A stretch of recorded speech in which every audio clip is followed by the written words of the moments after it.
Before we get started, I should mention something important.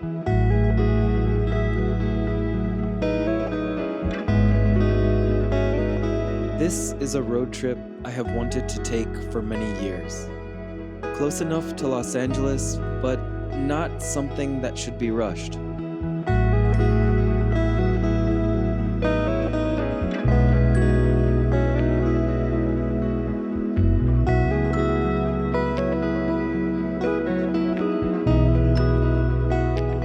Nina and I had the time of our lives for this week-long visit to Diné Bikéyah, what non-native people usually call Navajo Nation. The largest sovereign indigenous nation in what is now called North America is primarily in the state of Arizona, but also New Mexico and a small slice of Utah. Diné, the traditional homeland of Diné people, extends much further.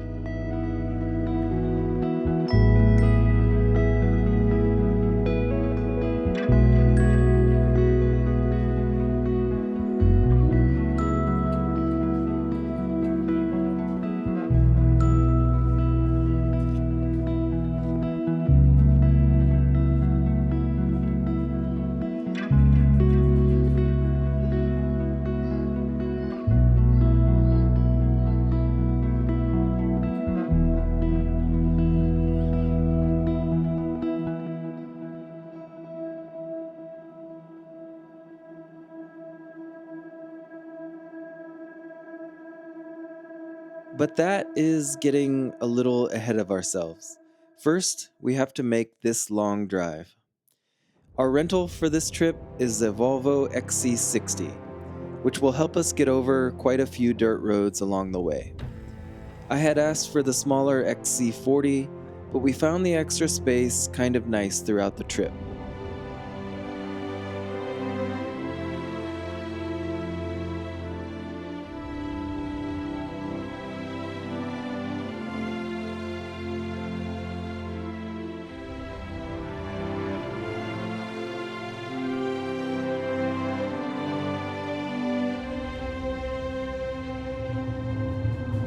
Welcome to Nevada. As always, any trip will try to stay off the interstates as much as possible and see and do different things than we have done before. To get to Navajo Nation, you know that Nina and I are not just going to take I-40 to Flagstaff and turn north. We have planned a much more interesting route and will see quite a bit along the way.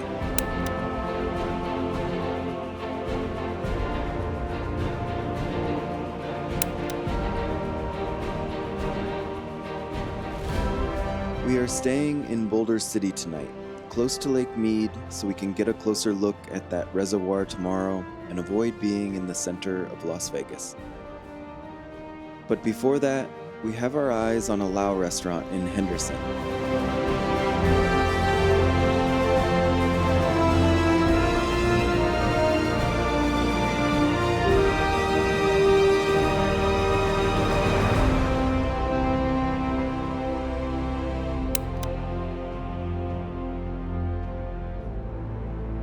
There is no way we can be close to Vegas without eating some delicious Lao food.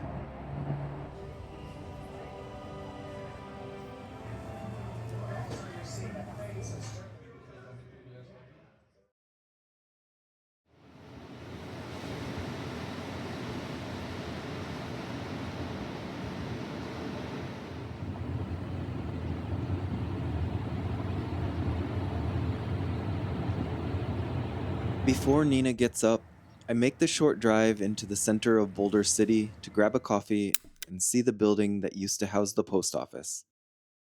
And the news station, which is much less interesting. There is also a visitor center downtown for the Lake Mead National Recreation Area, which we are headed to first.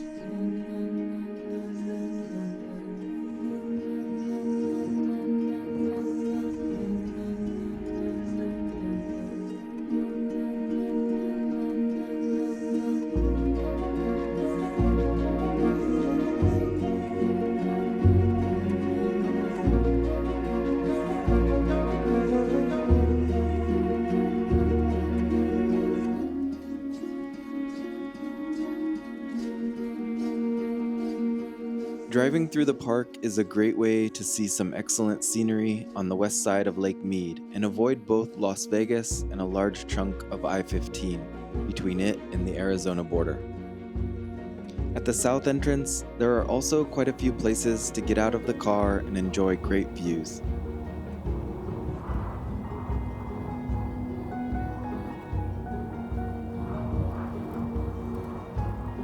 We had been to the Hoover Dam before, but had not spent any time on or near this reservoir that the dam created back during the Great Depression, when it was originally named the Boulder Canyon Dam.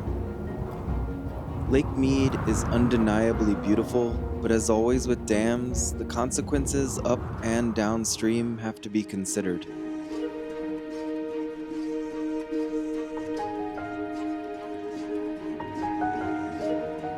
Water and how natural sources are changed, ruined, or taken away will be a constant theme of our time in Diné Bikéyah. But here at Lake Mead, we are on the lands of many other original peoples.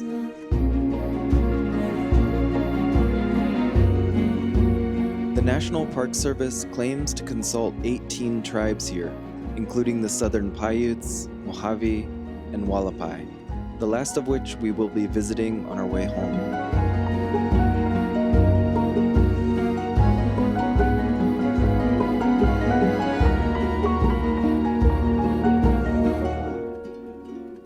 By the time we reach the other side of the Grand Canyon later today, the next Colorado River Dam upstream from here will be our entry point to Navajo Nation at Glen Canyon.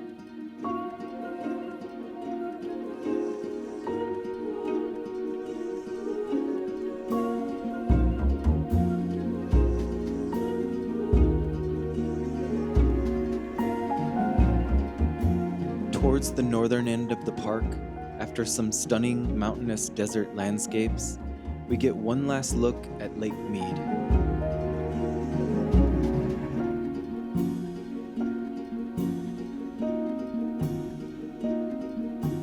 At the north entrance, there are about 32 kilometers left to get to the 15, passing through the communities of Overton and Matungwa'va Valley. 48 more kilometers on the interstate, and we enter Arizona.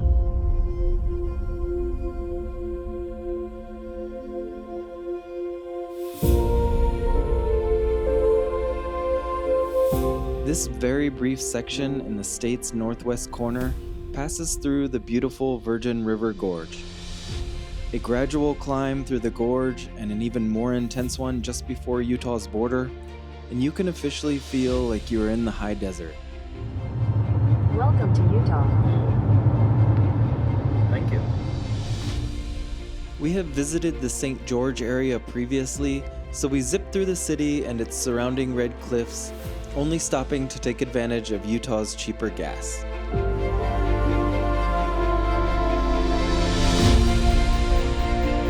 Thankfully, we then leave the interstate, something we will not have to take again until we return home on the 40 in about a week. Our time here in Utah is brief, first on State Route 9 to Hurricane, and then leaving Zion National Park traffic behind when we transfer to State Route 59. With a bit of rain on the windshield, before we know it, we are crossing back into Arizona at the heavily Mormon town of Colorado City. Welcome to Arizona. This shares its post office and the town grid with Hilldale, Utah, with both names on the front.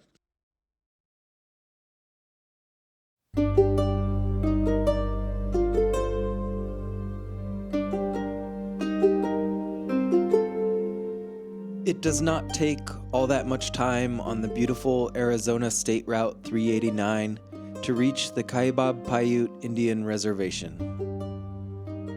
This is the home to only about 250 people these days, a number that was tragically decimated by violent, mostly Mormon settlers.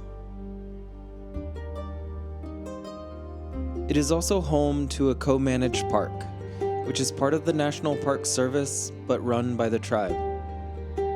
While the centerpiece of the property is the former fort building known as Windsor Castle, The true reason to visit is to learn about pre-settler history laid out inside the visitor center.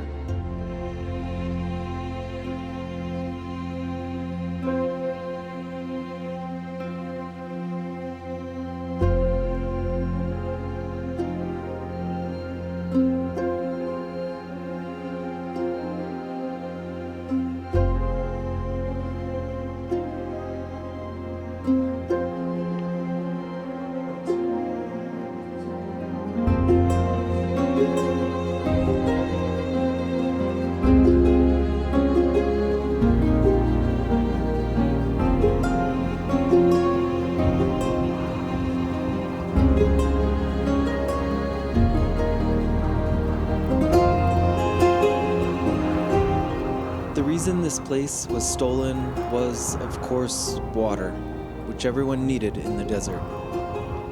Southern Paiutes were not the only original peoples to use this place, as others passing through needed water as well and detoured here.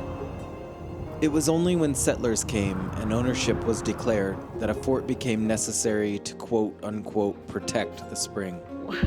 After reading everything in the visitor center and watching the documentary, stepping up to and inside this building gave it a haunted quality.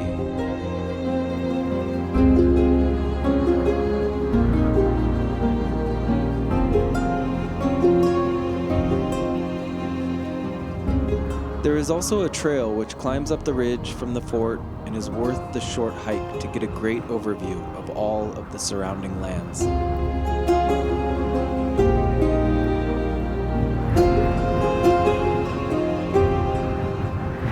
A natural spring in the center of all of this is literally life-giving and has always been seen this way to Paiute peoples.